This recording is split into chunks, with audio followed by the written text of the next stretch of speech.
கர்த்தருக்கு பிரியமான என் அன்பு தேவ ஜனங்களே, இந்த அருமையான வேலையிலும் ஆசீர்வாதமான ஆலோசனைகள் என்ற நிகழ்ச்சியின் மூலமாக மறுபடியும் உங்களோட இடைப்பட செய்த என் தேவனை நன்றியோடு ஸ்தோத்திரிக்கிறேன்.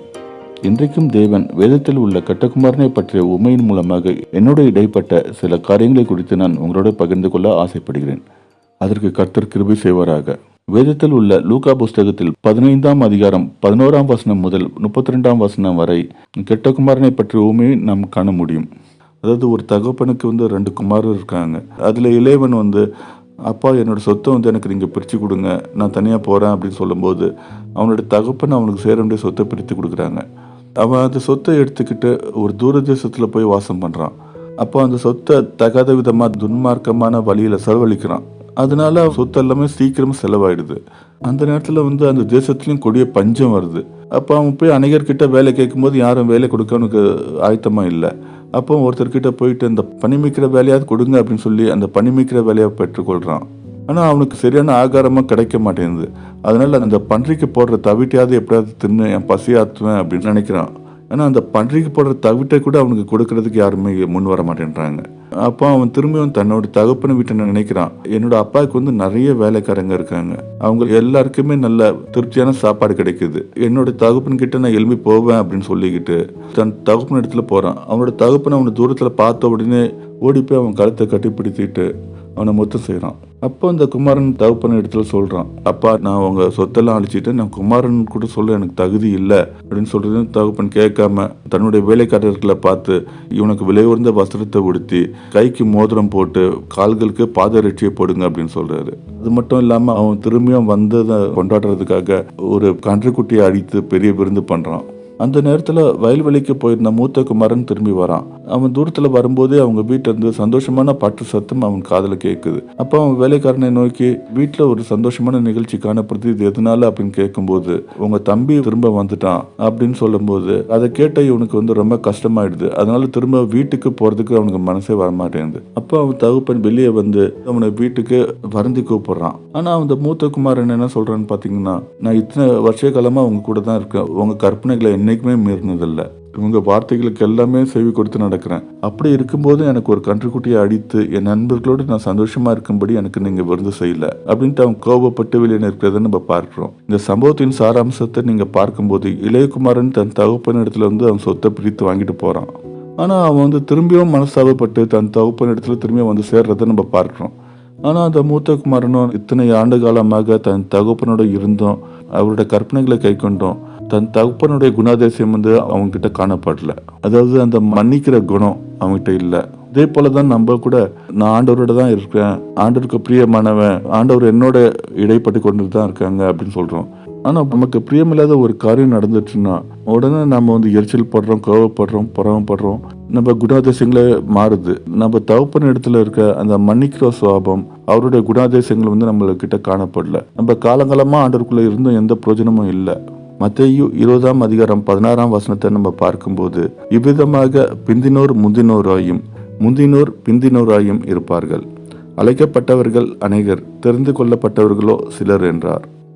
எத்தனை வருஷங்கள் எத்தனை தலைமுறையா கிறிஸ்தவங்களா இருக்கிறோம் அப்படின்றது நம்மளுக்கு காரியம் இல்லைங்க. நம்ம ஆண்டவரோட இருந்து அவருடைய குணாதிசயங்கள் நம்ம வாழ்க்கையில காணப்படுதா, அவருடைய மன்னிக்கிற குணங்கள் நம்ம வாழ்க்கையில காணப்படுதா, இதுதான் ஆண்டவர் பாக்குறாங்க. இல்லாவிட்டால் காலங்காலமா தகப்பனோட இருந்து அவர் மூத்த சகோதரனை போல ஆண்டவருடைய ராஜ்யத்தை விட்டு வெளியே தான் இருக்கணும். அதனால நம்ம ஆண்டவர் இடத்துல இருக்கணும்னா அவருடைய வேத வசனத்தின்படி நம்மளோட வாழ்க்கையை செப்பரேட்டு கொள்ளும் போது மட்டும்தான் நம்ம ஆண்டவருக்குள்ள ஜீவிக்க முடியும். அதை விட்டு அவருடைய கற்பனைகளுக்கு விரோதமா நம்ம ஜீவிக்கும் போது நம்ம அந்த பரலோக ராஜ்யத்தின் அந்த தகுதி இழந்தவர்களை காணப்படுவோம்.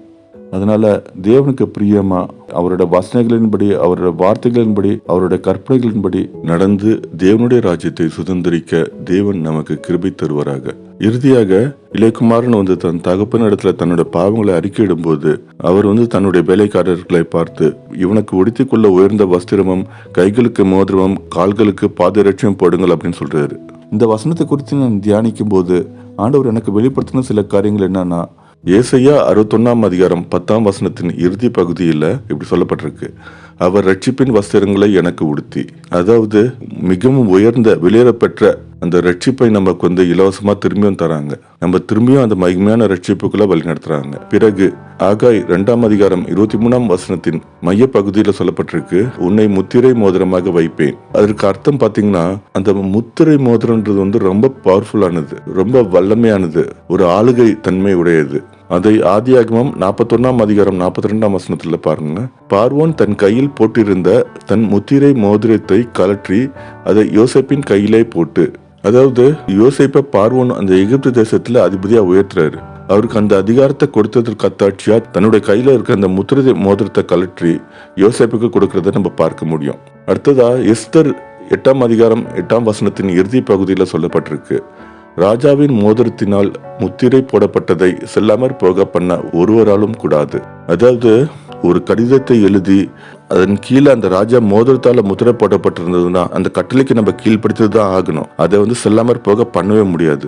உலக பிரகாரமான ராஜாவின் மோதிரத்திற்கு அந்த மாதிரி வல்லமை இருந்ததுன்னா அப்ப நம்ம பரமராஜா அவருடைய பிள்ளைகளாகி நமக்கு அந்த முத்திரை மோதிரத்தின் அதிகாரத்தை கொடுக்கிறாருன்னா அது எவ்வளவு வல்லமை உள்ளதுன்னு பாத்துக்கோங்க. நம்ம அப்ப எவ்வளவு சிறப்பானவர்கள்னு பாத்துக்கோங்க.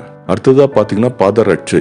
எபேசியர் 6ஆம் அதிகாரம் 15ஆம் வசனத்துல சொல்லப்பட்டிருக்கு, சமாதானத்தின் சுவிசேஷத்திற்குரிய ஆயத்தம் என்னும் பாதரட்சையை கால்களிலே தொடுத்தவர்களாயும். நம்ம ஆண்டவரோட ஒப்புரவாகும் போது, அவருக்கு பிள்ளைகளாக மாறும்போது அவர் நமக்கு சமாதானத்தின் சுவிசேஷத்திற்குரிய பாதரட்சை நம்மளுக்கு அணிவிக்கிறாங்க. அதாவது மறுபடியும் நம்ம அவரோட பணியை செய்ய நம்ம ஆயத்தமாக்குறாங்க. அது மட்டும் இல்லாம அவரோட ராஜ்யத்துக்கும் நம்மள ஆயத்தப்படுத்தி தகுதிப்படுத்துறாங்க. தேவன் எனக்கு வெளிப்படுத்தின இந்த சிறு சத்தியத்தை உங்களுக்கும் எடுத்து சொல்லும்படி தேவன் எனக்கு தந்த இந்த கிருபைக்காக தேவனை நன்றியோடு ஸ்தோத்தரிக்கிறேன். இப்பொழுதும் நாம் ஜெபம் செய்வோமா? எங்கள் அன்பின் தேவனே, இந்த அருமையான வேலைக்காக உண்மை நன்றியோடு துதிக்கிறேன். இந்த வேலையிலும் நீர் எனக்கு வெளிப்படுத்தின இந்த சத்தியத்தை நான் உம்முடைய பிள்ளைகளுக்கு எடுத்து சொல்லும்படி எனக்கு தந்த கிருபைக்காக உண்மை ஸ்தோத்தரிக்கிறேன்.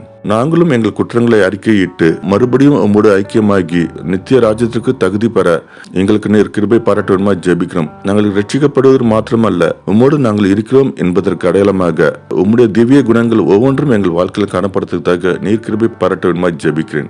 ரட்சிப்பின் வஸ்திரத்தையும் முத்திரை மோதிரத்தையும் ஆயத்தம் என்னும் பாதை ரட்சியம் நீர் எங்களுக்கு தந்து உம்முடைய ஊழியத்தை செய்யவும் பரலோக ராஜ்யத்துக்கு நாங்கள் தகுதியாகவும் எங்களுக்கு நீர் கிருபை பாராட்ட வேண்டுமா ஜெபிக்கிறேன். இயேசு கிறிஸ்துவின் ரத்தம் ஜெயம் நல்ல பிதாவே, ஆமேன்.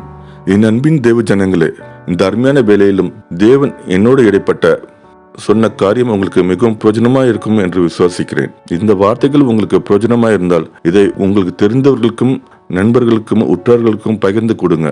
அவர்களும் இந்த சத்தியத்தின் நிமித்தமாக ஆசீர்வதிக்கப்படட்டும். கர்த்தர் உங்கள் ஒவ்வொருவரையும் ஆசீர்வதிப்பாராக. எனக்காக தொடர்ந்து ஜெபித்துக் கொள்ளுங்கள். ஆமென்.